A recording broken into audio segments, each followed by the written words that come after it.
Hello everyone, today I'll be making a almond milk bread.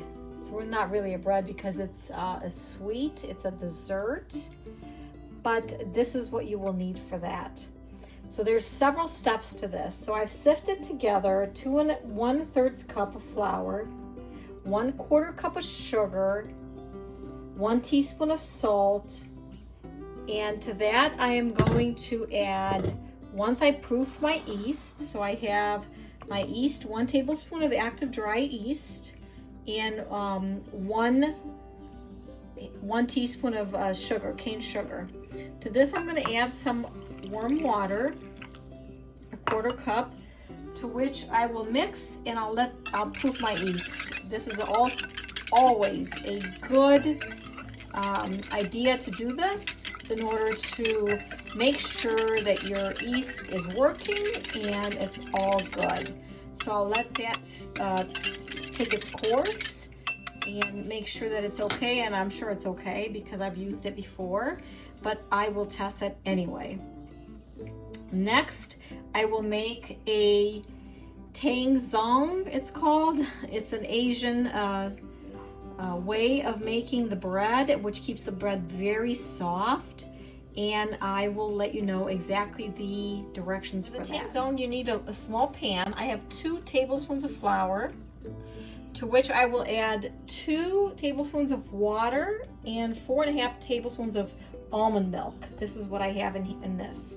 I will put this in here, I'll mix it and cook it down to a paste.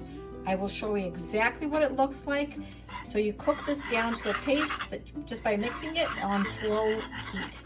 I'll show you when this is the paste and consistency you're looking for right here. I'll let this cool off a little bit and I'll add it to my dough. Okay, here's our yeast. As you can see, it's working just beautifully. I'll add this to the flour that I've sifted, the sugar and the salt. Okay, right in there. I'm going to add 1 teaspoon of vanilla. The vanilla, not the essence, but the real vanilla that you can find at Costco, and this is the one that I prefer. It's pure vanilla extract. It says extract here. That's because they extract it from the vanilla bean. So 1 teaspoon of that. To that, I am going to add my 1/2 cup of almond milk. Actually, 1/4 cup, I'm sorry, of almond milk. And the Tangzhong is what they call it. And this is what is keeping our bread or our dessert so soft, is cooking this down to this paste. This paste is amazing. I've done this several times. I've tried it and it works. And one more thing that I need is the plant butter, and I'll add 3 tablespoons of plant butter to this. Okay, I added the plant butter to this, and I'm going to turn on my mixer and mix this up.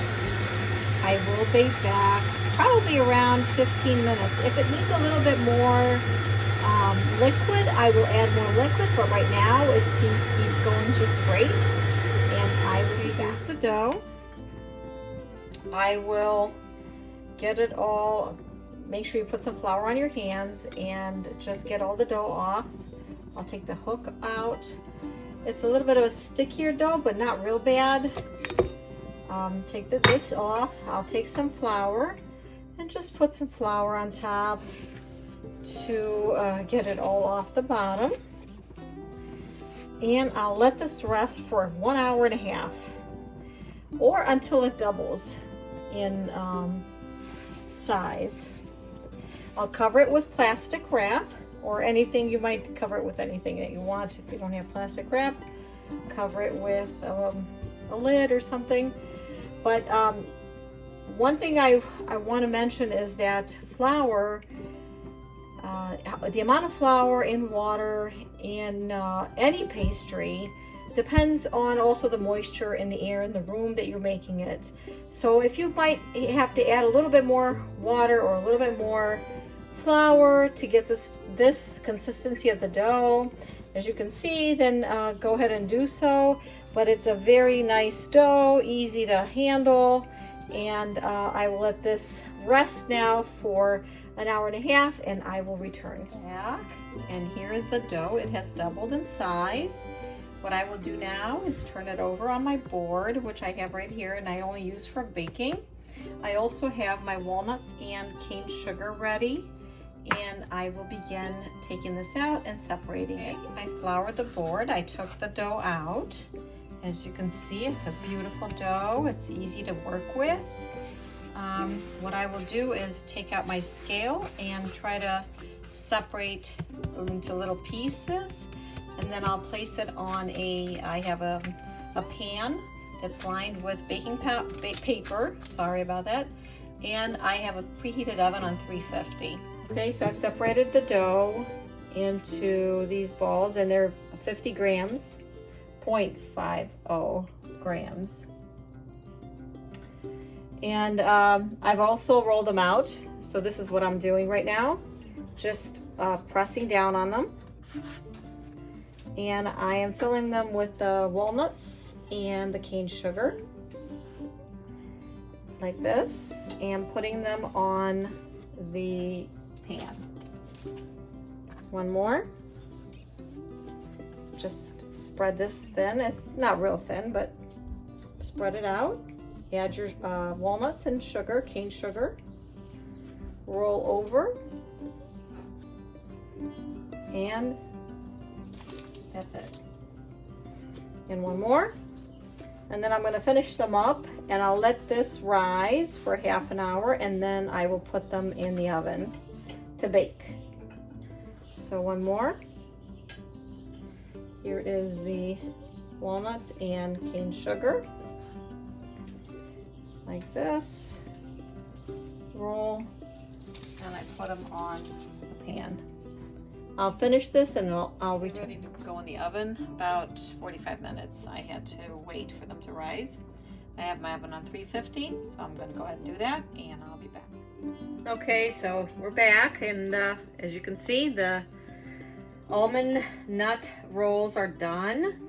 And these are vegan, and since they're vegan and I can't put an egg on top, I want them to be a little bit shiny and also put some walnuts and cane sugar on top. So what I've done is made a syrup of water and sugar, and you just cook it on the stove, and it's gonna give it like a glaze on top. I'll do that, and like this on each one of them. And then I'm gonna put some walnuts like this, and that'll stick on top. If you don't do this, it won't stick. So this is my way of keeping it vegan and also nice. I'm gonna finish everything and I'll be back. Okay, it's all done. As you can see, look at the beautiful soft dough and the walnuts inside. I'm gonna taste it. Delicious. I hope you like this recipe. Please like and share and subscribe. Have a blessed day. Bye-bye.